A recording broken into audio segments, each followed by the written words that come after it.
Welcome to Luca and Miguel. Enjoy the video. You start by elevating your privileges immediately.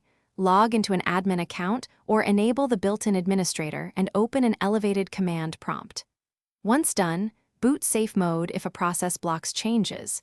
Make sure to back up the file or create a restore point before altering permissions. This prevents accidental data loss and lets you reverse changes. Now that you have elevated rights and a backup, you're ready to inspect ownership and permission settings to remove the access denied barrier. Once you have elevation, take ownership and reset ACLs.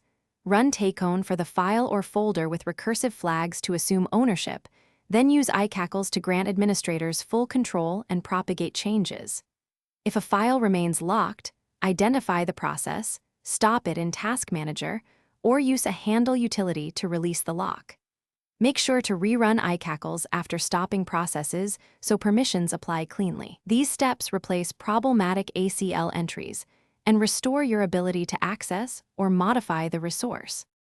Finish by rebooting and confirming you can open, move, or delete the item.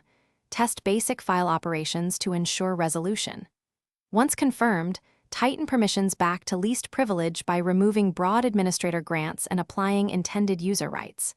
If access is still denied, investigate file encryption, EFs, integrity issues, group policy restrictions, or malware that reapplies protections. As a troubleshooting tip, enable auditing on the object to capture failure events.